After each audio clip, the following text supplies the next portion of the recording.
I woke up in the room with Kokichi, and I felt more confused than I did before. I looked down at him and saw the blankets wrapped around any part where our skin would have come into contact. Okay, from what I understand, Sin and Hess cannot embrace or touch one another. I think this must be true because of the way that we have the blankets set up now. Kokichi just looked at me with a loving gaze that he always has in his eyes. Hey, Cookie, I whispered, gently moving my hand to cup his cheek. I actually put my hand against his skin to show him it was really me.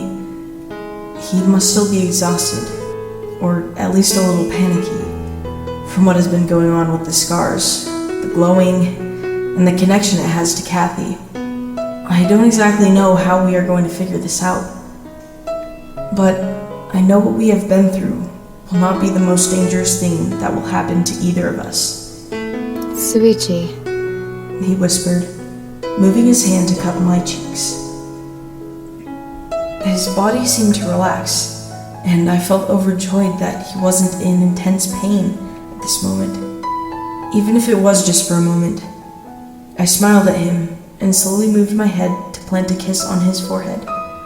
It felt like a summer's day when the breeze from the wind that passed beside you, carrying the warmth that the season brings. Just like how his love makes me feel calm and warm inside. I felt happy, like every part of my body was relieved and overjoyed to see Kokichi, all smiling and happy instead of being in pain, because it breaks my heart to see him like that. So, I'm glad in this moment I get to see my Kichi calm and relaxed in my arms.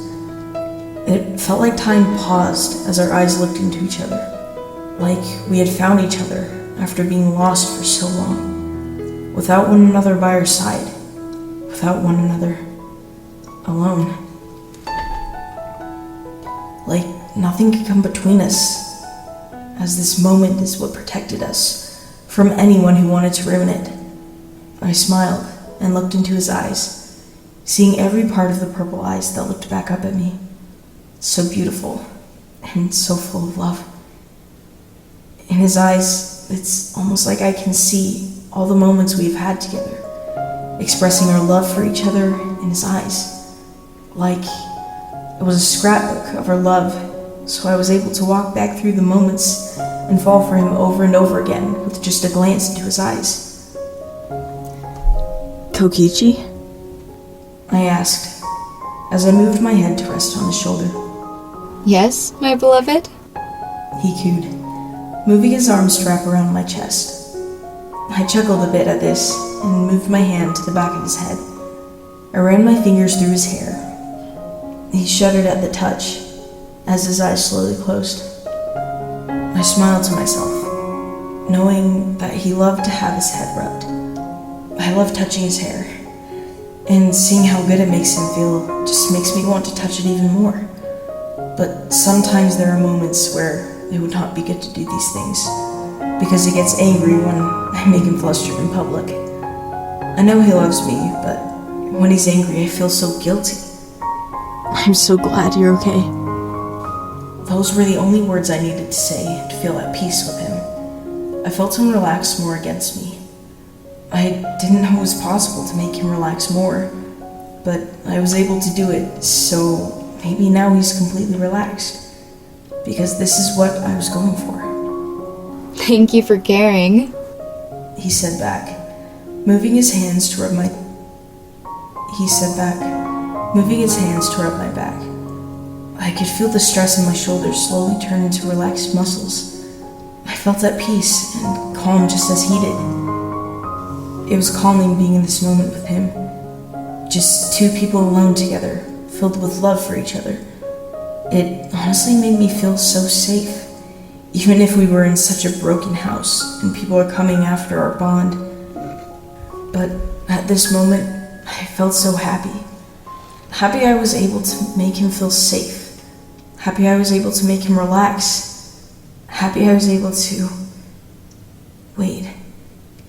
Someone else is here. I felt my whole frame flinch and clench as I looked over to the door and saw Cathy. Only it didn't smell or seem like Cathy. It seemed like someone else, but I wasn't sure who. All I knew is Kichi isn't safe here, and I need to get him somewhere safe before something bad happens to him. Kokichi, Cathy called, from over by the door. I need to have a chat with you. Cathy said from the door, except her tone seemed different, like she was possessed. Her eyes were watery as she looked over to the two of us. I glared at her and noticed that her other hand was behind her. I saw a faint outline of what seemed to be an axe just appeared in her hand. I jumped and moved to hold on to Kokichi. I made sure not to hold him too tightly, so his wounds wouldn't start hurting again, but tight enough so that I could keep him safe. That isn't Cathy. I whispered to him, before I quickly moved him off the bed, as Cathy quickly moved over to the bed and threw the axe she had in her hand against it. So, you're going to take this the hard way. I just need some of his blood, she said, before pulling the axe back over her shoulder as she approached us. But that would break this bond we have. It would break us. Forever. And I'm not willing to lose this relationship. Sorry. Kokichi said, moving behind me. I moved in front of him so Cathy wouldn't be able to touch him without getting through me. Well, that sounds more like a you problem. She cooed, before she moved closer to us again. This time, a burst of energy came off both of us, but before this happened, I felt something pierce into my neck, making my eyes slowly flutter closed for a moment. What did you... I asked, feeling dizzy. I poisoned you, bastard. She cackled before revealing a vial. I already knew where this was going. I needed to find another way that doesn't involve Kokichi getting injured. I have to think. It'll start killing you in 2 days. So, better make the choice now. She smirked, holding the vial in her hand. I looked at the vial and then looked over at Kokichi. His eyes were wide with panic. I knew he wanted me to be safe, even if it meant that we would never love each other again. But I know there has to be another way. Even if I end up getting killed, it would be better than having to live a life with no love, no Kokichi. Tick-tock. Tick-tock. Tick-tock. Her voice was taunting me, and I wanted to just yell at her to be quiet. My head was pounding, and I felt like I was going to collapse. Kokichi, be safe, okay? I said, pushing him behind me before I walked over to Cathy. Get the hell away from us, you greedy bastard. I know you're in there. I gave her a piercing glare as my hands moved to her throat, as I held her off the ground. I swear, it's not me, Shuichi. She gasped, clawing at my hand. I kept my gaze on her, even as another wave of pain came over me. I can't give up this easily. I need to find out how to keep Kokichi safe. I don't want to end up killing Cathy, because her intentions were good, but I think Kurai is inside of her at this moment, making her say these things, which makes his body vulnerable. Don't tell me that. I started, before she struggled more, motioning over my shoulder where Kokichi was. I felt confused and looked directly at her, keeping my gaze cold.